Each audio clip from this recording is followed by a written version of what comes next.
The cereal man's head is unceremoniously bounced onto the base of the harsh wooden table. Almost routinely at this point, the cereal man's head is again dragged up by one of the Papa John druids. It's been like that for almost 7 hours now. No cereal in sight, just a lamp that's all too bright in a room that's all too dark, surrounded by what the cereal man can only assume is Papa John's druids. He's been worked on by about 7 different goons so far, each one less and less cereal. One actually looked like Mark Wahlberg, which would have been a huge twist, but when the cereal man asked him, he said he was just some guy called Carl who played cricket.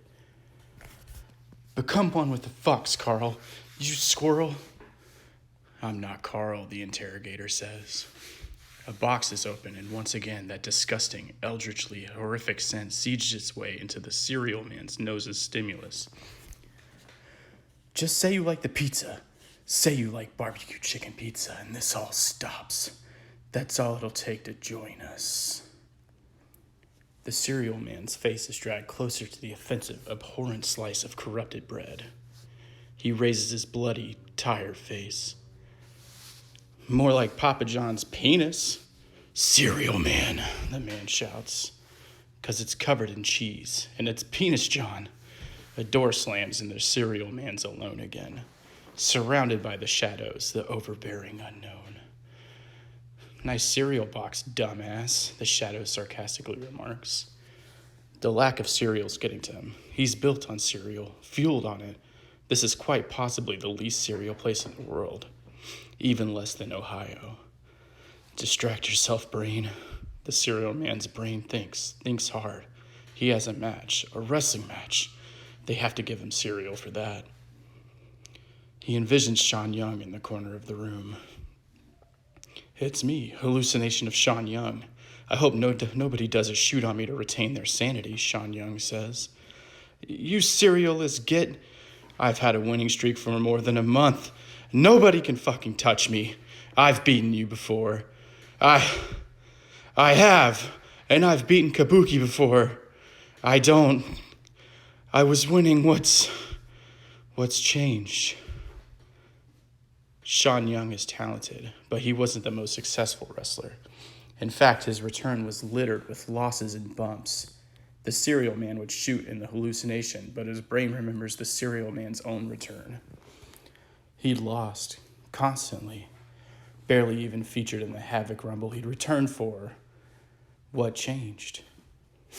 He remembers a note being delivered in a box of pizza before the world became a lot more green. Wins and wins, roll-ups and cereal roasts. He got onto a pay-per-view. A pay-per-view! And he lost.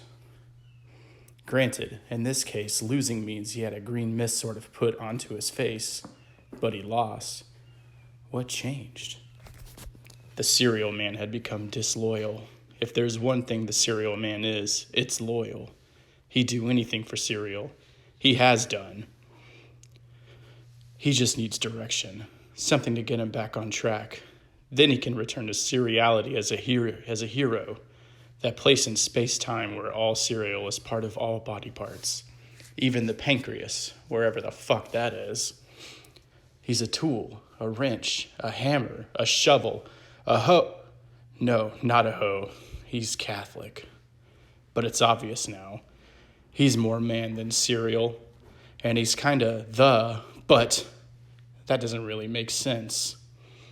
A man walks in again, short, skinny, large beard, but a soft face. He reminds Cereal of someone who hides beneath a yellow mask where he should be hiding. A man, but only after a servant to whatever beckons him. Cereal is beckoning to him, whatever the cost. He's out of options. He can't go on another losing streak. The cereal man takes a bite out of the pizza. The man gasps. He continues to chew and swallow, fully aware of what this means, who this act makes him. He looks up one final time at the mirror of a man before him. A bit too much barbecue.